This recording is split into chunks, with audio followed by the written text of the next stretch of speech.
On corrige le devoir à la page 4, numéro 2, 3 et 5, dans le manuel rouge. Je commence par le numéro 5. On veut des monombres qui sont semblables. Des monombres qui sont semblables, on veut les mêmes variables avec les mêmes exposants. Alors ici, j'ai moins 4x2 et 1/2 x2. Alors ça, ce sont des monombres qui sont semblables. Et ce sont les seuls monombres semblables. On a x à la 2 à chaque fois et tout va parfaitement. Ici, on a xy2, mais xy2, je ne le vois pas nulle part. Ici, c'est x2y, c'est pas pareil. 5 à la 3x, 5 à la 3, en passant, c'est 5 fois 5 fois 5, ça fait 125. Ça, c'est 125x. C'est la même chose que 125x. Donc, c'est un monombre de degré 1, parce que x est à la 1. Même s'il y a un exposant 3 ici, c'est un degré 1. Est-ce qu'il y a des monombres en x de degré 1 ici? Non, j'en vois pas. Donc, vraiment, les seules réponses, c'était 1 et 7. Ce sont nos monombres semblables. Je vais passer beaucoup de temps à la question numéro 3 qui est ici. Résout. Je vous rappelle que résoudre, ça veut dire trouver la valeur de x. La valeur de x ou bien de a, b, c, là, ça dépend c'est quoi la variable qui est à l'honneur. Donc, résoudre. Alors, je vais en faire 3, je pense. Par exemple, à la lettre A, ça dit 3a moins 5 égale 13. Clairement, là, ceux qui font la balance comme on l'a appris, ben c'est excellent. Vous pouvez écrire plus 5 de chaque côté. Il n'y a pas un prof qui va vous chicaner pour ça. Si vous voulez pas l'écrire, vous l'écrivez pas du tout. Mais si vous l'écrivez, le plus 5, vous l'écrivez vraiment des deux côtés du égal. Alors, ça s'annule. Il va rester ici 3a égale 18. Encore une fois, ceux qui veulent l'écrire de chaque côté, divisé par 3, vous le faites correctement. Sinon, vous ne l'écrivez pas et on tombe tout de suite à la réponse a égale 6. Alors voilà, résoudre, ça veut dire le a, il est isolé, je connais sa valeur, a égale 6. Je vous invite toujours à vérifier si ça fonctionne. 3 fois a, 3 fois a qui vaut 6, moins 5, est-ce que c'est égal à 13? Est-ce que c'est égal à 13? Vous pouvez mettre un point d'interrogation sur l'égal. C'est apprécié. Ça veut dire que vous êtes en train de vérifier. 3 fois 6, ça fait 18 moins 5. Est-ce que ça, c'est égal à 13? Ben oui, parce que 13, 18 moins 5, ça fait 13. Et 13, je le confirme, c'est égal à 13. Donc, résoudre, c'est ça. Évidemment, vous savez tous résoudre. Parfois, il y a des petites erreurs d'inattention. Mais lorsque je m'intéresse aux lettres B et E, ben là, je vois qu'il y a un petit problème souvent. Allons voir B, ici, toi là. B sur 2 plus 4 égale 1. Et là, je vais l'écrire 2 fois, parce que je vais le faire de 2 façons différentes. La première façon, en faisant moins 4 de chaque côté, tout simplement. On va donc avoir comme survivant du côté gauche B sur 2 et du côté droit 1 moins 4 égale moins 3. Ça se fait quand même assez rapidement. Faut pas faire d'erreur. Pour détruire une division par 2, tout ce que j'ai à faire, c'est fois 2. Attention, si je le fais à gauche, je dois le faire aussi à droite. Alors, les deux vont s'annuler. Il va rester B égale moins 6. C'est ça la réponse. B égale moins 6. C'est ça ici, la bonne valeur. Si vous faites moins 6 divisé par 2, ce qui fait moins 3, plus 4, effectivement, ça donne bien 1. Mais, comme j'ai dit, je l'ai écrit 2 fois parce que je veux vous montrer une autre façon de réfléchir. Ceux qui ont vraiment des problèmes avec les fractions, les divisions, puis en partant, vous avez les genoux qui tremblaient parce que c'est écrit B sur 2. Alors, vous avez le droit de faire fois 2 immédiatement parce que vous voulez vraiment vous débarrasser rapidement de la division par 2. J'ai pas de problème à ce que vous fassiez fois 2 à gauche et fois 2 à droite. Alors, vous faites fois 2 à droite, comme dans 1 fois 2. Clairement, ça va donner 2. Voici l'erreur. Il y a des élèves qui font fois 2 à gauche, mais uniquement le B sur 2 et ils oublient le plus 4. Attention, le égal, c'est comme une balance, et vous avez multiplié tout ce qui est à droite du égal, c'est-à-dire 1, fois 2. Vous devez donc multiplier tout ce qui est à gauche fois 2, que ça vous plaise ou non. Donc, fois 2, pas uniquement pour le 4 ou pour le b sur 2, mais pour l'ensemble de ce qui est à gauche du égal. Alors, j'insiste, en faisant fois 2 de chaque côté, c'est bien, mais il faut multiplier tous les termes par 2. Donc, 2 fois 4, lui, il va donner 8, et 2 fois b sur 2, les deux vont s'annuler, il va rester b. On a donc b plus 8 égale 2, et lorsque vous faites moins 8 de chaque côté, on obtient b égale moins 6. Tiens donc, c'est la même chose. C'est pas une surprise. De la même façon, je vais faire la lettre E en prenant mon temps et en le faisant de deux façons différentes. Puis c'est à vous de trouver celle qui fait le plus votre affaire dans les choix, les façons de faire pour la lettre E. Alors allons-y avec E sur 10 plus 1 égale 2E sur 5. Je vais commencer tout de suite avec la deuxième façon. C'est celle que je viens d'utiliser pour terminer l'exemple avec la lettre B. Je vais donc me débarrasser de la division par 10, puis de la division par 5, parce que j'aime pas ça, en multipliant par le plus petit commun multiple de 10 et de 5. C'est bien 10.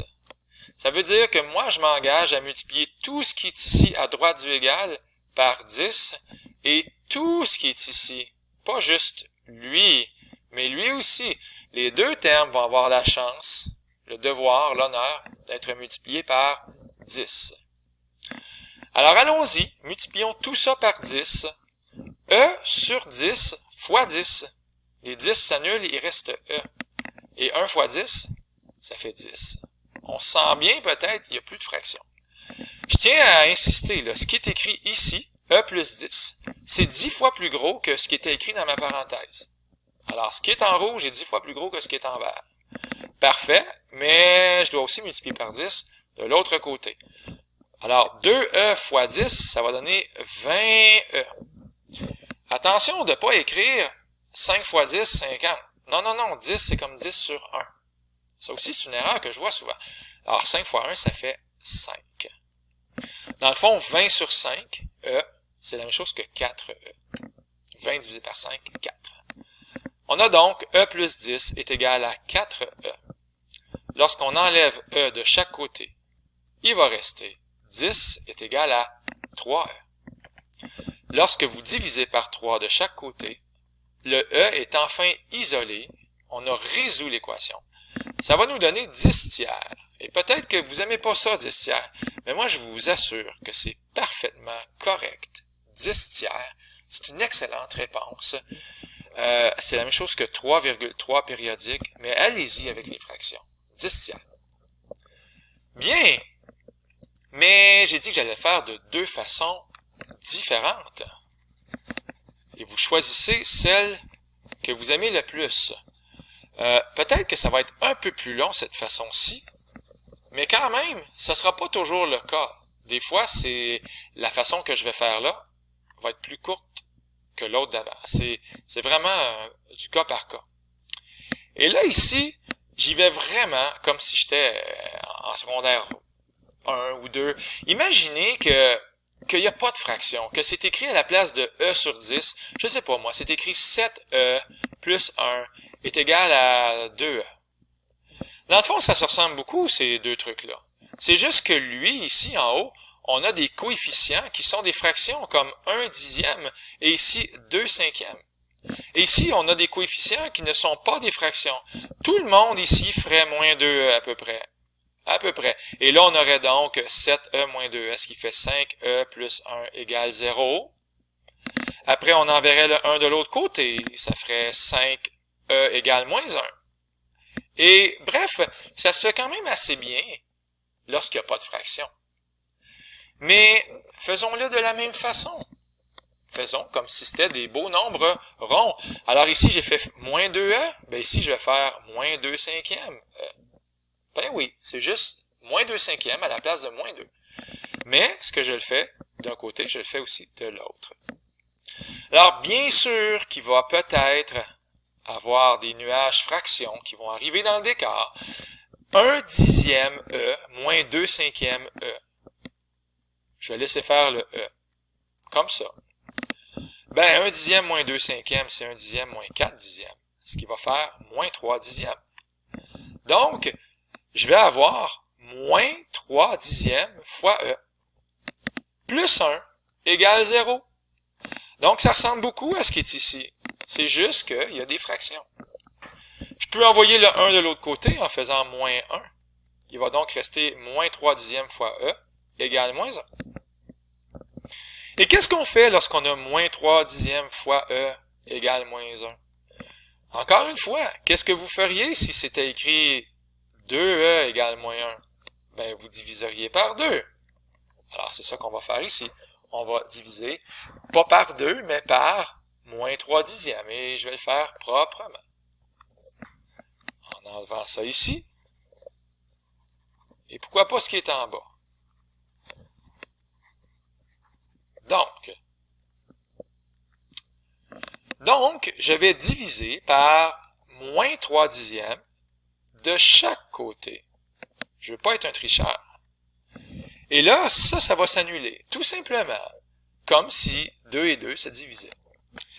Moins 3/10 et moins 3/10. Ça veut dire combien de fois moins 3/10 il rentre dans moins 3/10? Ben, il rentre une fois, comme dans une fois E. Évidemment, le 1, on n'est pas obligé de l'écrire. Alors, tout ce qui reste à faire pour trouver la réponse, même si on la connaît déjà, même si on l'a vu, que c'était 10 tiers, on va l'avoir ici, notre fameux 10 tiers. Il va rentrer dans la petite boîte qui est là. Alors, j'ai juste à faire moins 1 divisé par moins 3/10. Peut-être, malheureusement, avec un autre nuage, fraction. Alors, c'est parti pour moins 1 divisé par moins 3/10. C'est la même chose que moins 1 sur 1. Mais au lieu de diviser, sur 1 ici, mais au lieu de diviser, j'avais multiplié par l'inverse. Comme ça. Alors, ça fait moins 1 fois 10, moins 10, et 1 fois moins 3, moins 3. Clairement, on a notre 10 tiers, parce que les moins s'annulent. Oui, le même 10 tiers que celui qui était promis un peu plus bas. Alors vraiment, des façons différentes d'arriver au même résultat. Prenez le temps de bien comprendre ça, de demander à votre prof de maths, de demander à vos amis, parce qu'il y a beaucoup de frustration des fois, et d'incertitude avec les fractions, puis c'est pas ça nécessairement qu'on veut voir. Il suffit de prendre son temps puis de comprendre ce qu'on fait. Je termine avec le carré magique. Ici, ça va être 3n moins 2. Parce que si on additionne tout ce que dans cette ligne-là, 1n plus 3n plus 2n, ça fait bien le 6n qui est demandé, surtout que le moins 2 et le plus 2 vont s'annuler. Alors, c'est vraiment une petite question d'exploration. Si je regarde maintenant la colonne qui est ici, j'ai 3n et 1n, il manque donc 2n, et le moins 2 et le plus 2 s'annulent, donc c'est déjà réglé pour ça. On veut aussi que ça fonctionne dans les diagonales, donc allons-y avec cette diagonale-là, pourquoi pas. 2n plus 2, 2n. Ben, si j'écris 2n moins 2, je devrais m'en sortir. En additionnant tout ce qui est dans la diagonale, on va avoir 6n, tout simplement. Alors, je continue rapidement. Ici, ça va être 3n. Lorsque je regarde cette ligne-là, ici, effectivement, tout semble s'annuler. Ici, je devrais avoir 3n plus 2. Lorsque je regarde dans cette colonne-là, en additionnant, ça fait bien 6n, parce que, encore une fois, le plus 2 et le moins 2 s'annulent. Et finalement, ici, je pense bien que ça va être n moins 2. Donc, un carré magique, avec de l'algèbre dedans. C'est charmant comme tout, n'est-ce pas? Voilà. Alors, c'était les explications pour le devoir, et j'espère que ça vous a aidé. OK, alors je vous laisse là-dessus. C'était Luc Allard pour le Collège Sainte-Anne. Bye.